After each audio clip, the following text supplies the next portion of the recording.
benn waxtu ci Radio Futur Média dal leen ak jàmm ci xibaar yi. Vendredi 23 août 2019, il est 18h à Sinthiou-Fissa et à Toumboura, c'est dans le département de Bakel. Mort de 2 enfants noyés à Bambilor, le ministre de l'eau et de l'assainissement commandite une étude sur les raisons qui ont conduit aux inondations fatales dans cette commune du département de Rufisque.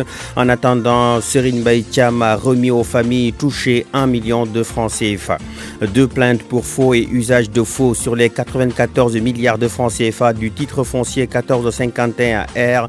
Ousmane Sonko a saisi le juge du tribunal de Dakar contre l'ancien directeur des domaines Mamour Diallo d'une part, d'autre part la commission d'enquête parlementaire. Les 350 candidats au pèlerinage au lieu saint de la chrétienté devront verser chacun 2 700 000 francs CFA. Le comité interdiocésain national des pèlerinages en plein préparatif salue la subvention de l'État. Les Sénégalais font les frais d'un mouvement d'humeur des Maliens. Le passage à Kay a été fermé à cause de la manifestation du mouvement 23 qui réclame la réhabilitation de l'axe routier Bamako-Kay. Les Lions du basketball perdent leur premier match amical en route vers Chine 2019. Défaite 74-81 pour les Vénézuéliens qui prennent leur revanche sur les Sénégalais. La page des sports Chertiyan Diagne. L'actualité des TIC Jomaron. Le débrief avec Adama Diouf, président de l'UAL, l'Union des associations des élus locaux, entretien sur les inondations à Kaffrine et les pistes de solutions pour résorber le problème. Telles sont les grandes lignes de cette édition. À la présentation, à la technique, Amadi Ndiaye. Mesdames et messieurs, bonsoir. Le ministre de l'eau et de l'assainissement annonce une étude sur les causes des inondations qui ont coûté la vie à 2 enfants à Bambilor. Serigne Mbaye Thiam était à la tête d'une délégation pour présenter les condoléances du gouvernement. Il s'est interrogé sur les conséquences des bassins versants venus de Thiès avant de remettre une enveloppe d'1 million de francs CFA aux familles des victimes. Serigne Mbaye Thiam au micro d'Abdou Diouf Diagne. Président Macky Sall qui m'a appelé hier pour m'instruire de venir aux côtés de la famille des victimes, aux côtés des populations de Bambilor pour présenter les condoléances et puis aussi leur apporter un appui, un soutien de l'État du Sénégal. Mais au-delà de cela, il s'agissait aussi pour nous de constater de visu les dégâts que les pluies d'hier ont causés et de donner les instructions nécessaires aux services techniques pour évaluer ces dégâts, pour étudier les causes de ces inondations et proposer des solutions à l'État. Nous avons entendu un certain nombre d'explications et vous savez, l'État ne peut pas se satisfaire de prime abord de ces explications sans pour autant envoyer les services techniques qui vont faire une évaluation, une étude technique des raisons pour leur trouver des solutions. C'est ce que nous allons faire. En fait, l'eau qui a emporté les enfants est venue peut-être des bassins versants de Thiès même, parce que c'est quelques heures après l'arrêt de la pluie qu'il y a eu de forts torrents qui ont traversé Bambilor. Ce qui veut dire peut-être que l'eau qui a emporté ces enfants ne vient pas d'ici. Donc toutes ces questions seront étudiées. L'État va proposer les mesures qui s'imposent pour que pareille situation ne se reproduise pas ici. On a aussi remercié au nom de l'État la spontanéité du soutien des populations aux victimes. Les parents des victimes de l'accident de véhicule de Badjouré sont dans des difficultés. Ils ne peuvent pas s'acquitter des charges financières pour le traitement de leurs proches. 300 à 400 000 francs CFA à débourser. C'est le calvaire qu'ils ont raconté à notre reporter à Ziguinchor depuis l'évacuation des blessés à Dakar. Correspondance Lamine Ba. Désolation et inquiétude sont les sentiments qui animent Tamsir Diédhiou, accompagnant de malades que nous avons rencontrés ce matin à l'hôpital régional de Ziguinchor. Sa fille de 22 ans, parmi les blessés de l'accident de Badjouré, y est internée depuis samedi dernier. Ce conducteur de moto Jakarta explique que la structure hospitalière lui réclame 300 000 francs pour l'opération de sa fille. Une somme qu'il ne détient pas, nous dit-il. Elle a fait une double fracture. Ici, jusqu'à présent, on ne nous a pas pris en charge. Et puis nous, on n'a rien. Le jour même, on a payé notre ticket. Mais on a fait le radio, l'autre radio a 14 000, l'autre à 24 000. Jusqu'à présent, nous sommes là. Maintenant, on m'a demandé de payer 300 000 pour l'opération. Alors que moi, je ne travaille pas, je n'ai rien. Donc je ne sais pas comment faire. Arfan Bakary Koli, paysan, lui aussi a son fils qui a été blessé dans l'accident de Badjouré et interné à l'hôpital régional. On lui demande de se soumettre aux mêmes conditions fixées à son prédécesseur. Il est là présentement à Ziguinchor. Il a double fracture au tibia et à la genou et un déboîtement ici aux hanches là. il doit faire une opération. Et ils ont demandé l'opération doit me coûter 366 000. Et moi, je suis paysan. Où est-ce que je vais trouver cet argent? On est vraiment inquiet. Les journaux pleuvent comme de la pluie. J'ai dépensé plus de 150 000 francs. Présentement, je n'ai aucun franc malin dans ma... Lui fait en plus face à une autre difficulté. Son patient a besoin d'une transfusion sanguine d'urgence, mais la banque de sang ne dispose pas du stock du groupe sanguin sollicité. Il faut qu'on lui donne du sang. J'ai tourné dans tout Ziguinchor, on n'a pas pu trouver du sang. Je me suis obligé d'appeler jusqu'au village là-bas à Bignona pour faire venir mes parents pour qu'on lui donne du sang. Ce que Tamsir Diédhiou sollicite, c'est une prise en charge par les autorités de l'acte d'intervention chirurgicale. Surtout les ministres de l'action sociale, solidarité, de nous aider. Je compte sur ma fille là, elle est aux cités. Elle est sa deuxième année. Le directeur de l'hôpital que nous avons joint par téléphone ce matin explique que ces sombres présentent des produits médicaux à leur charge, avant de rappeler que les interventions chirurgicales ne sont pas données gratuitement. Lamine Ba, Ziguinchor, Radio Futur Média. Lamine Ba, Ziguinchor, vous écoutez RFM sur la 92.0. Des habitants de Malicounda dans le département de Mbour ont bloqué ce matin les travaux de l'autoroute à péage à hauteur de Kerbala. Ils dénoncent l'inondation de la passerelle qui traverse le péage. Ces habitants estime que les travaux ont été mal faits. Abdourahmane Diallo. Plusieurs villages de la commune de Malicounda ont barré ce matin l'autoroute à péage et ont interrompu les travaux de cette route à hauteur de Kerbala. Aliouba habite Fandamboul. De Kerbalalo à Malicounda en passant par Fandam Wolof, Fandam Serer, Fandamboul, Mbalaha, tous ces villages souffrent de l'inondation des passerelles. Ces habitants dénoncent l'état du pont qui leur servent de passerelle. Cette infrastructure est occupée par les eaux de pluie. Les habitants pensent que le travail du pont est mal fait.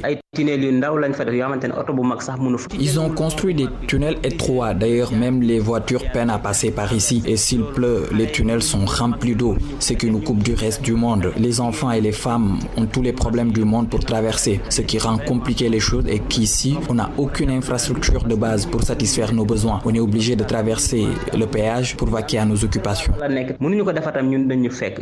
Après avoir interrompu les travaux pendant plusieurs heures, les maîtres d'œuvre de l'autoroute à péage ont finalement négocié avec ses habitants de Malicounda afin de pouvoir trouver une solution définitive à ce problème. RFM Bourg. Abdourahmane Diallo. L'Agence nationale de l'aviation civile et de la météorologie annonce une houle dangereuse du secteur sud-ouest pouvant atteindre ou dépasser 2,5 mètres au large de la Casamance et sur la petite côte. Une houle dangereuse qui va se manifester entre aujourd'hui et demain samedi. Il est 18h passé de 7 minutes. Vous suivez le journal sur RFM. Clin d'œil à nos auditeurs de Kafrine. Là-bas, vous nous écoutez à travers la radio communautaire Channel FM. RFM 94.0, la radio en puissance. Cette nouvelle qui vient de nous parvenir, l'alliance Sokhali Sopi en courant au sein du PDS qui rejette la décision prise par Maître Abdoulaye Wade de modifier les statuts considérés comme une violation ils disent rester au PDS pour se battre pour le respect des lois, règles, statuts et la démocratie interne. Les responsables, notamment Oumar Sarr, Maître Amadou Sall, Babacar Gaye, Abdelaziz Diop, entre autres, n'écarte pas de saisir les tribunaux si Abdoulaye Wade persiste dans sa logique. Ils étaient en conférence de presse. À l'instant, ils sont en conférence de presse. Nous y reviendrons avec notre reporter Jo Maroun qui suit cette information pour nous. Fronde au sein du PDS, justement. Le MEL et l'UJTL n'ont pas raté Oumar Sarr et compagnie qui, selon les jeunes libéraux, s'acharnent sur Karim Wade et sabotent le fonctionnement de la formation politique d'Abdoulaye Wade. Le MEL, le mouvement des élèves et étudiants libéraux, et l'UJTL, l'Union des jeunesses travaillistes libérales, demande au comité directeur du parti de statuer sur les cas Oumar Sarr, Amadou Sall et autres. Ces structures des jeunes de ce parti ont fait face à la presse ce matin. Koumba Sandiane Faye. Il s'attaque au parti, au secrétariat national et au frère Karim Wade. Acharnement sur Karim Wade, sabotage, des mots pour qualifier la fronde menée par l'ancien secrétaire général adjoint du PDS et compagnie, qui, pourtant, selon ces jeunes, faisait la navette entre Dakar et Doha, Franck Dadi Diatta et Dumel. Karim matin, Karim midi, Karim soir. ces anciens responsables démissionnaires du PDS ne veulent pas que le PDS recrute de nouveaux militants. Selon ces jeunes libéraux, logique pour logique, la participation d'Oumar Sarr au dialogue, sans l'accord du parti d'Abdoulaye Wade, est bien à l'origine de sa mise à l'écart de son poste de coordonnateur et secrétaire général adjoint. Oumar Sarr se bat contre tous pour participer au dialogue de Macky Sall. Qu'est-ce qu'il y gagne? Le président Wade a également tiré les conséquences de la défiance de Oumar Sarr en lui retirant le poste de secrétariat général national adjoint. Leur esprit est devant gérer seuls les moyens mis à la disposition par Maître Wade sans rendre compte. Ces jeunes listent ce qu'ils qualifient de manœuvre de la part d'Oumar Sarr, qui pourtant est toujours membre du PDS. Il court après une amnistie de Karim Wade alors que ce Karim Wade n'en veut pas. Pourquoi bloque-t-il depuis plusieurs mois toute communication du parti?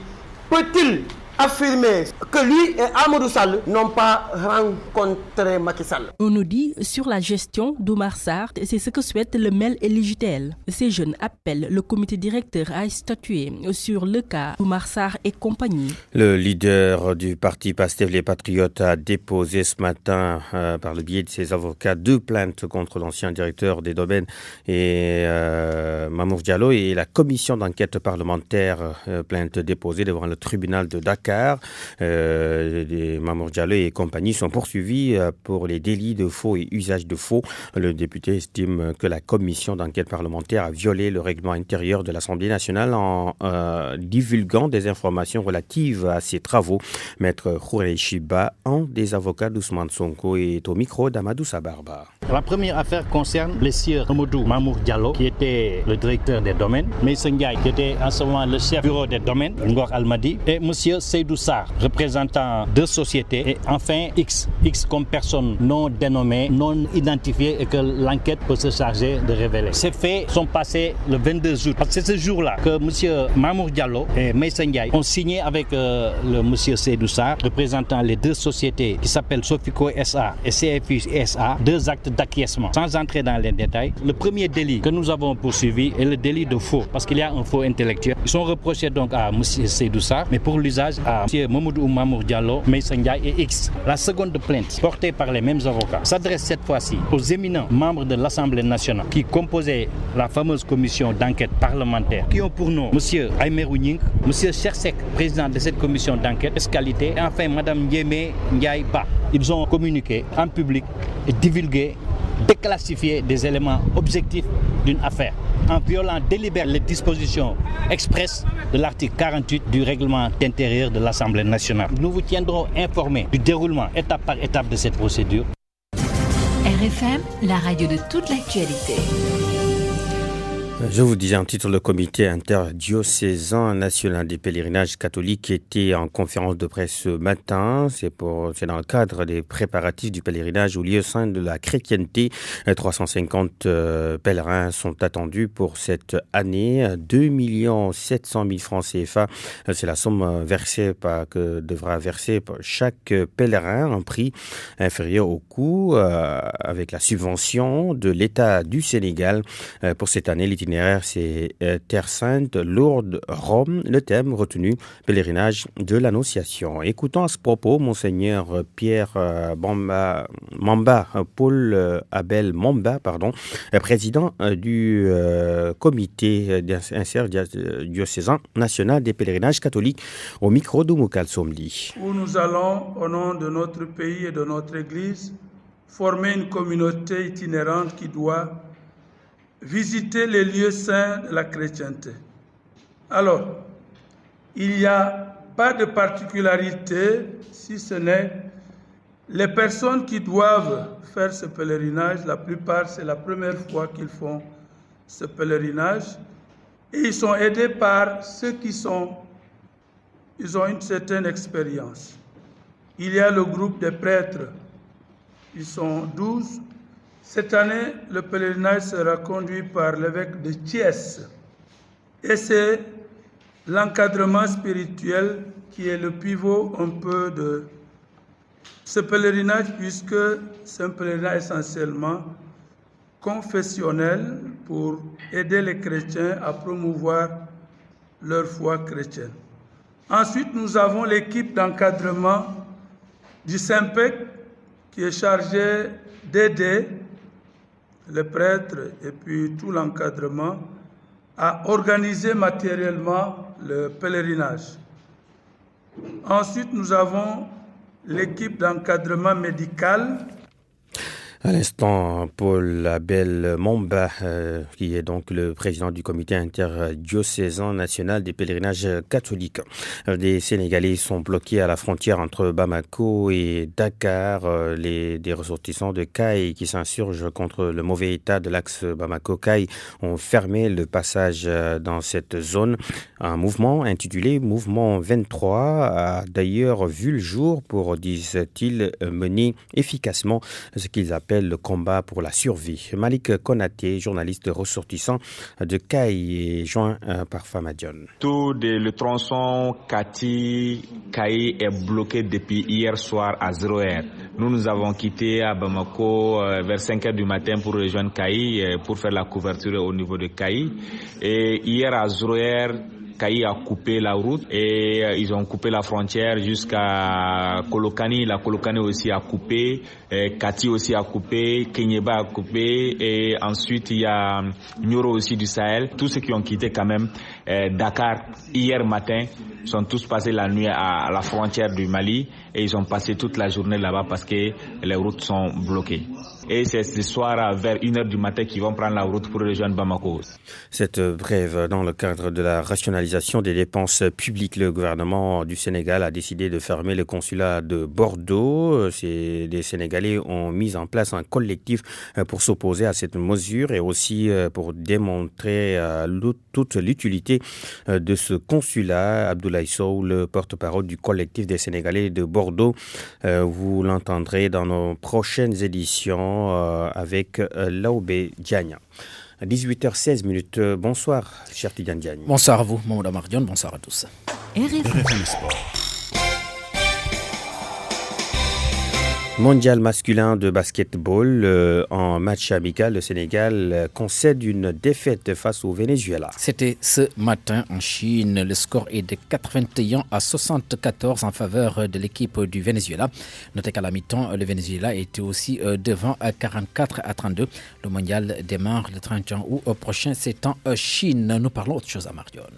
Nous parlons, oui, cher Tigane, du tour préliminaire de la Ligue africaine des clubs champions. Génération Foot veut renverser le club libérien de LPRC Oilers. Voilà, c'est bien cela, LPRC Oilers, donc qui les avait battus lors de la match aller à Monrovia sur le score d'1-0.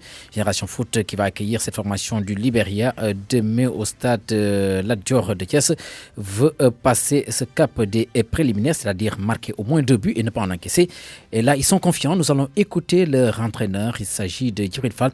C'était ce matin en conférence de presse d'avant-match, des propos recueillis par Cheikh Anta Diop. Nous sommes très optimistes pour la victoire. L'objectif d'abord, c'est de ne pas prendre de but, de se qualifier, de ne pas prendre de but. C'est ça l'objectif, parce qu'on avait encaissé un but à l'aller. Il ne faut pas prendre de but et essayer maintenant d'en marquer le maximum possible pour pouvoir se qualifier. Et nous pensons que c'est dans nos corps et Inch'Allah, avec l'appui de tous les Sénégalais, on va le faire.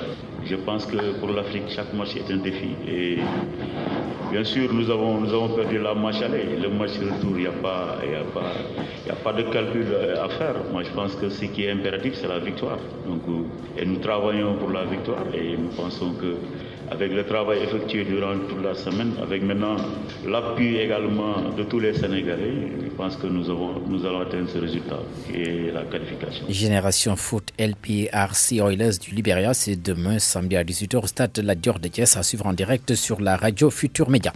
Kanvé Diagne rejoint l'FC Bruges, c'est en Belgique. Le capitaine de U20 sénégalais va retrouver 2 compatriotes, l'attaquant Amadou Sagna et le milieu de terrain Ekrépin Diatta, arrivé au Mans FC en France lors de l'été 2018. Kanvé Diagne ne sera resté qu'une saison dans ce club Amar. Merci beaucoup. Oui, cher, il reste le football en Europe. Voilà, vous avez voulu donc aller trop vite en besogne, Amar. Oui. Donc pour parler des championnats européens, d'abord en Angleterre où on en est plutôt à la troisième journée du championnat. Tout à l'heure, la rencontre devant opposer Aston Villa à Everton. En Espagne, c'est la deuxième journée de rencontre. La première devant démarrer à 18h et puis l'autre va démarrer à 20h. Granada joue d'abord contre FC Séville et puis Levante fait face à Villarreal. En Allemagne, c'est la deuxième journée de la Bundesliga. Une seule rencontre au programme, Cologne au Borussia Dortmund, qui a des ambitions de remporter donc le titre de champion d'Allemagne. C'est parce que vous aviez évoqué le transfert FC Bruges, c'est la raison pour laquelle je croyais que vous enchaîniez. Que j'allais terminer, voilà, c'est ça. Merci beaucoup, cher Merci à vous, Amar, à tout à l'heure. Nous cliquons sur arrobase et c'est pour retrouver Jo Maron. Bienvenue à toutes et à tous. Dans ce numéro arrobase, cette annonce de Facebook, les utilisateurs africains de la plateforme de Mark Zuckerberg peuvent désormais vérifier la véracité des publications ou informations qu'ils reçoivent, mais cette fois-ci dans les langues nationales comme le Wolof du Sénégal, le Swahili du Kenya ou encore le Yoruba du Nigeria. Techniquement, la vérification se fera en partenariat avec Africa Tchèque et selon bon nombre d'acteurs. La parole à des journalistes. Ils pensent que l'initiative de Facebook est venue à son heure. Mamadou Oumarba. Les langues nationales sont désormais intégrées dans la vérification des informations, mais pas de changement majeur sur la méthodologie. Samba Dialimpa est le rédacteur en chef d'Africa Tchèque. Techniquement, nous allons en fait continuer à faire ce que nous faisions avant avec le français. Nous repérons publications qui peuvent faire l'objet de vérification. Nous faisons le travail de vérification et après, nous donnons le verdict. Facebook met un système d'alerte ou de signalétique qui permet aux utilisateurs de savoir que telle ou telle publication a fait l'objet d'une vérification. Il ajoute par ailleurs que Facebook s'est inspiré des vérifications précédentes avec les autres langues. C'est parti de l'expérience des vérifications que nous faisions déjà depuis plus d'un an sur le français et l'anglais que Facebook a pensé à élargir cela aux langues nationales africaines. Ce système de vérification sera beaucoup plus accessible au public, selon Moussa Ngom, journaliste et chroniqueur en fact-checking. Je pense que c'est une bonne initiative parce que moi je faisais partie de ceux qui avaient décrit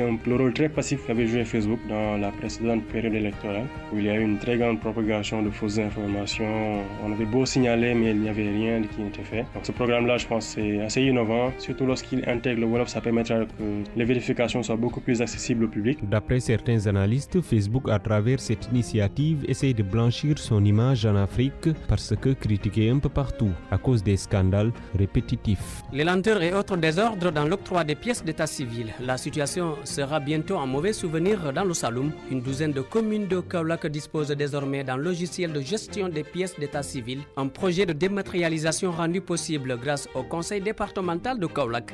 Ibrahima Diamé. C'est une numérisation intégrale. Le conseil départemental de Kaolack, dans le cadre de son appui aux communes, s'est engagé à moderniser les états civils des municipalités du département pour impulser leur émergence. 12 des 14 communes ont reçu des logiciels numériques et vont pouvoir se débarrasser de l'ancien registre. Baba Ndiaye, président du conseil départemental de Kaolack. La finalité, c'est que nous puissions arriver à trouver des solutions idoines, efficaces aux préoccupations qui se posent, quel que soit le domaine d'activité. Aujourd'hui, c'est le cadre de la numérisation au niveau de l'état civil et 12 communes, donc départements, ont vu l'état civil numérisé grâce à cette coopération avec Pontera, mais également avec la diaspora sénégalaise. Aux yeux du maire de Kahone, Ousseynou Senghor, qui s'en réjouit, cette numérisation apporte une révolution dans le fonctionnement des états civils. On avait des problèmes concernant la gestion parce qu'avec les registres qui détérioraient et peut-être qui déchiraient quelque part là et puis peut-être s'égarer. Actuellement, c'est une chose révolue avec le contrôle des recettes. En tout cas, selon le technicien, avec ce logiciel, plus de lenteur, encore moins de perte de temps pour l'obtention de quelques pièces que ce soit. Il suffit d'avoir un simple clic, tu viens avec le numéro, même si tu n'as pas le numéro de l'acte, tu viens avec ton nom de famille ou bien prénom, on clique, on fait la recherche immédiatement au niveau de la machine, on délivre soit ton extrait de naissance, la copie littérale, certificat de mariage, toutes sortes de certificats dédiés à l'état civil. Il s'agit d'un système numérique entouré de toutes les mesures sécuritaires qui ne laissent aucune marche aux pirates, rassurent les spécialistes. Une formation sanctionnée par des attestations a été faite d'ailleurs au bénéfice d'une 50aine d'officiers d'état civil. Allons maintenant à la rencontre de l'application Nyassa. Elle a été développée par des jeunes Ivoiriens qui étaient de passage dans la capitale sénégalaise dans le cadre de la semaine ivoirienne à Dakar. Alex Degny de la start-up Innoving et avec Fama John. Notre solution c'est Nzasa. Pour nous, un ensemble de modules interconnectés qui vont nous permettre de révolutionner la manière de faire le business. Donc nous sommes présents à la semaine ivoirienne de Dakar afin de faire part de cette innovation et de cette technologie à la communauté sénégalaise. Nous avons passé 2 ans à développer cette technologie. La force sur la technologie, c'est que c'est beaucoup plus la ressource humaine et des capacités intellectuelles. J'ai été dans les engrais. Là-bas, on a besoin de soulever beaucoup de poids. Pour pouvoir faire un bon chiffre, il me faut faire du 7000 tonnes, du 10 000 tonnes d'engrais. Par contre, sur le volet digital, on est dans le cloud. Arobase, c'est fini. À la technique pour le mixage, Marie-Justine Diogo. Merci d'avoir suivi. Merci beaucoup, Joe Maron. 18h24 minutes, 25 piles. Le débrief maintenant. Nous sommes en ligne avec Adama Diouf. Bonsoir. Bonsoir. Vous êtes le président de l'UAL, l'Union des associations des élus locaux. Kaffrine est devenue une zone inondable. Pendant ces dernières années, la situation est devenue problématique. Quelle lecture en faites-vous rapidement en tant que aussi habitant de Boulel dans le Kaffrine? Oui, merci beaucoup. En effet, les inondations sont devenues endémiques à Kaffrine. Chaque fois qu'il y a de fortes pluies, évidemment, les localités sont prises par le cycle infernal d'inondation. Mais je pense que la solution est une solution partagée. J'ai l'habitude de dire que la problématique des inondations, la voirie, l'assainissement de façon globale, n'est pas une compétence exclusive des communes. C'est des compétences partagées. Cela signifie que la responsabilité des uns et des autres est ciblée. Du point de vue de la commune, je pense qu'ils ont des obligations, chaque fois à l'approche de l'hivernage, de curer les caniveaux, de faire des opérations d'entretien. Ça, c'est de la responsabilité des communes. Et les questions de bassin de rétention devaient également être érigées. Il y en a à Kaffrine, il y en a au moins 2, voire 3. Mais il faut les entretenir. À l'approche de l'hivernage, réhabiliter les canalisations.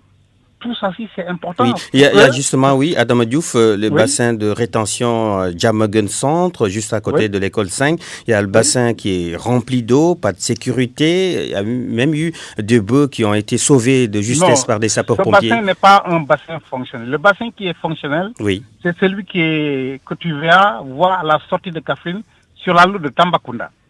Il y a aussi un autre bassin qui est juste derrière le stade de Kaffrine. Voilà les 2 grands bassins qu'on peut identifier comme des bassins qui pourraient être opérationnels. Mais ce qu'il y a à Kaffrine 2, près de l'école, mais ça c'est un ravin, c'est un ravinement. Il recueille l'eau chaque fois qu'il y a de la pluie. Ça doit être aménagé. Maintenant, quand je dis que c'est une compétence partagée, c'est parce que l'État aussi a des obligations. Mais à partir d'un plan directeur d'urbanisme élaboré par les autorités locales, avec toutes les parties prenantes, l'État, la commune, voilà. Et ce plan directeur d'urbanisme doit avoir un financement avec la contribution des populations, mais surtout la contribution de l'État. Parce que de gros ouvrages qui demandent beaucoup d'argent, qui ne sont pas à la portée de la commune. Mais il y a des canalisations qui ont été construites, certaines... Mais les canalisations ne sont peut-être pas entretenues, il faut les faire le curage. Il faut les curer régulièrement. Il y a la problématique de l'entretien de nos ouvrages au Sénégal de façon globale. Si on ne le fait pas, on a des difficultés et chaque fois les problèmes retombent sur les populations. Et ça, je pense que c'est des dispositions qu'on doit prendre en tant que population pour que cela ne se reproduise pas. Il y a un problème d'éducation aussi, de mon point de vue. Parce que quand vous habitez un caniveau, les bassins de rétention par exemple, ce n'est pas des déporteurs d'ordures, non. Si vous y déposez des ordures, mais ça bloque le fonctionnement du bassin. Tout ça, c'est un problème. Oui, à partir de discussions, de réunions, qui, je pense que sur la base d'une planification locale, chaque parti aura ce qu'il a à faire. Et ensemble, dans le cadre d'une gouvernance managériale, des solutions pourraient être envisagées. Oui, notamment l'eau qui ruisselle, passant par Kafine 2, Escale, Ngodiba, 6 kilos. C'est pourquoi je vous dis que la question, c'est un plan directeur d'urbanisme. Très bien. Quand on parle de planification, c'est toutes les parties prenantes. Il y a Kafrine, mais il y a les communes aussi qui sont des communes environnantes. La commune de Kayi, la commune de Kachot. Tout ça, c'est dans le cadre d'un paquet global où la planification doit être faite ensemble pour trouver des solutions durable à l'ensemble au problème de l'inondation au niveau de Kafrine. Voilà, merci. Très bien. Merci beaucoup, Adama Diouf. Merci beaucoup, merci bien. Je rappelle que vous êtes le président de l'UAL, l'Union des associations des élus locaux. 18h29, c'est la fin de cette édition. Le rappel des principales lignes qui l'ont constituée. Mamadou Amario. L'alliance Sokhali Sopi est née des entrailles du PDS. La protestation au sein du Parti démocratique sénégalais se poursuit. Oumar Sarr, Maître Eladji Amadou Sall, Babacar Gaye et autres menacent de saisir la justice si Abdoulaye Wade s'entête à violer les statuts du parti. Mort de 2 enfants noyés à Bambilor, le ministre de l'eau et de l'assainissement commandite une étude sur les raisons qui ont conduit aux inondations fatales dans cette commune du département de Rufisque. En attendant, Serine Baïtiam a remis aux familles touchées 1 million de francs CFA. 2 plaintes pour faux et usage de faux sur les 94 milliards de francs CFA du titre foncier 1451R. Ousmane Sonko a saisi le juge du tribunal de Dakar contre l'ancien directeur des domaines Mamour Diallo d'une part, d'autre part la commission d'enquête parlementaire. Les 350 candidats au pèlerinage au lieu saint de la chrétienté devront verser chacun 2 700 000 francs CFA. Le comité interdiocésain national des pèlerinages catholiques en plein préparatif salue la subvention de l'État. Les Sénégalais font les frais d'un mouvement d'humeur des Maliens. Le passage à Kaye a été fermé à cause de la manifestation du mouvement 23 qui réclame la réhabilitation de l'axe routier Bamako-Kaye. Les Lions du basketball perdent leur premier match amical en route vers Chine 2019. Défaite 74-81 pour les Vénézuéliens qui prennent leur revanche sur les Sénégalais. La page des sports, Sertidiane Diagne. L'actualité des TIC, Jo Maron. Le débrief à l'instant avec Adama Diouf, président de l'UAL, l'Union des associations des élus locaux. Entretien sur les inondations à Kafrine et les pistes de solutions pour résorber le problème. Cette édition a été mise en onde par Amadi Ndiaye, édition présentée par Mamadou Amar.